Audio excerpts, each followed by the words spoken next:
Our environments, where we live, work, learn, shop, and play, have a big influence on what we eat and how active we are. Many Americans live in environments that make it harder, not easier, for people to choose healthy foods and be physically active. When it comes to food, the deck is often stacked against making healthy choices. Portion sizes of almost all foods have increased substantially since the 1970s, and research shows that people tend to eat more when faced with larger portion sizes without realizing it. So whether you're at home, in the grocery store, or eating at a restaurant, large portion sizes that lead to overeating have become the new normal. We also live among a constant barrage of marketing of unhealthy foods and beverages. This is especially problematic for kids, who are often too young to understand the persuasive intent of advertising. Food and beverage companies spend more than $1.7 billion a year on marketing to kids, and only a tiny fraction of that, $280 million, is for healthy products. Companies target kids in many ways, including through food packaging, school vending machines, recreation league scoreboards, toys, giveaways and contests, product placement in commercials, movies, TV shows, video games, and on restaurant menus. And unhealthy junk food seems to be waiting for us around every corner. Checkout aisles lined with shelves of candy and sugary drinks are no longer found only in grocery stores or convenience stores.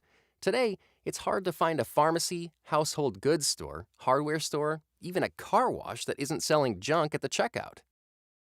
While all Americans face obstacles to making healthy choices, lower income and racial and ethnic minority groups often face additional barriers. Many lower-income communities and communities with a large population of minority residents are considered food deserts, meaning they lack supermarkets that carry healthy, affordable, high-quality foods. This means residents often have to shop for food at local convenience stores, where healthy options tend to be less available and more expensive. Studies also suggest that these neighborhoods, as compared to more affluent areas, have more fast food restaurants and other restaurants that are less likely to offer healthy options. Communities that support physical activity are also critical. We know that physical activity is important to help maintain a healthy weight and also may reduce the risk of certain types of cancer.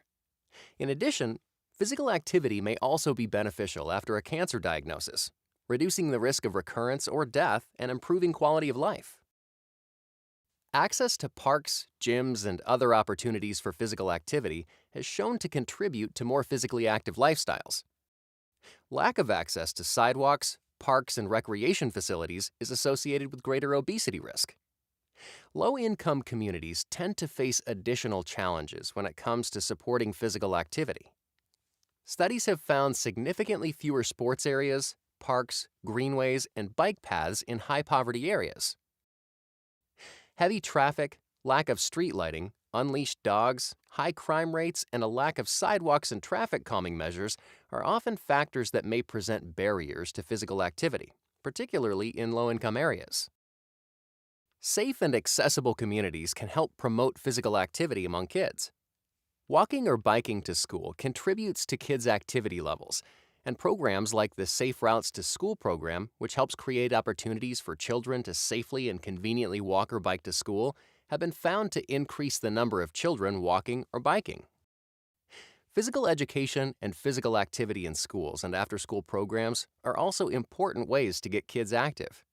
However, only 3.6% of elementary, 3.4% of middle, and 4% of high schools provide daily physical education for the entire school year. In nearly 1/4 of schools, students aren't required to take any physical education at all. All of these factors add up to environments that contribute to obesity, poor health, and increased cancer risk. That's why it's so important to work together to create homes, schools, workplaces, and communities where the healthy choice is the easy choice.